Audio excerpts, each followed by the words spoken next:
December 13, 1937. Japanese forces entered Nanjing, but the battle was only the beginning. Thousands of civilians were trapped inside the city.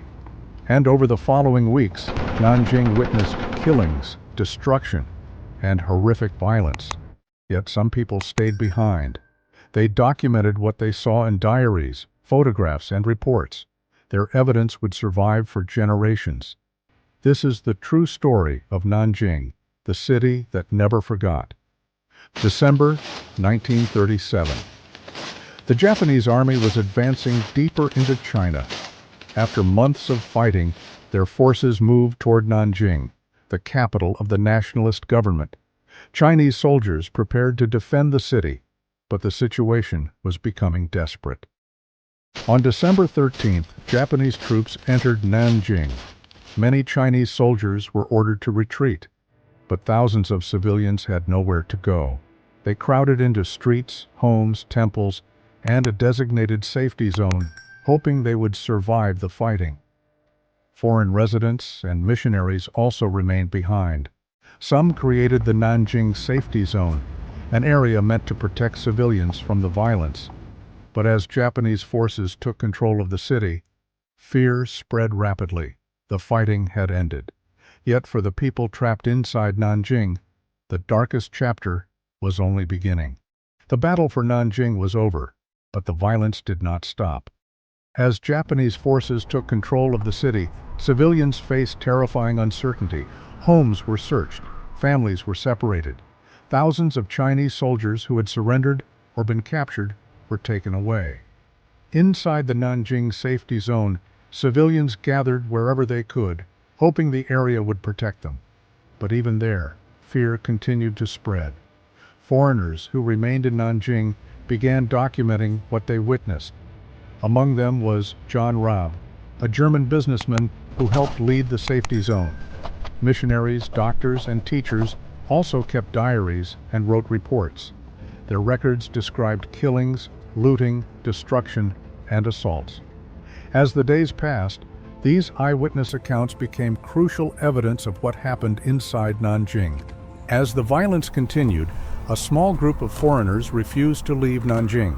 They had the chance to escape.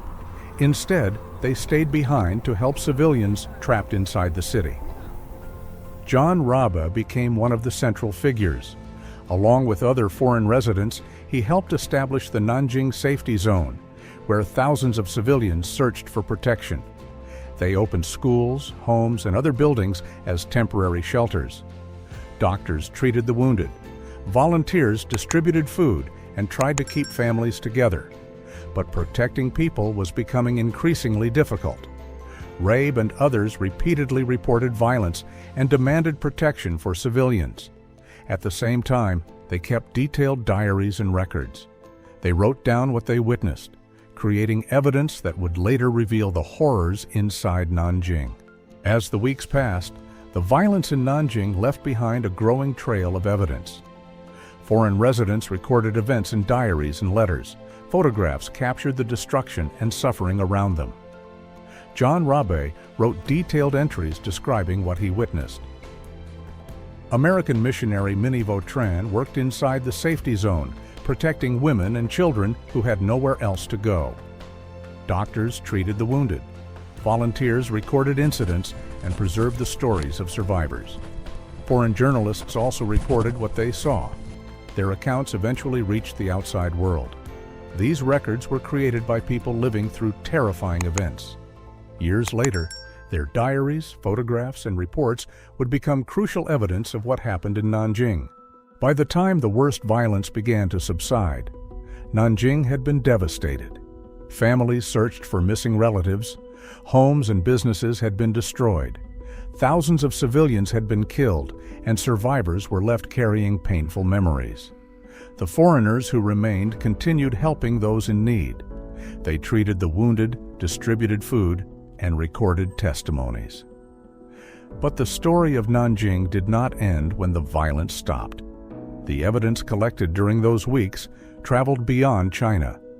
Diaries, photographs, reports, and eyewitness accounts became important historical records. The exact number of victims remains debated. Different sources provide different estimates.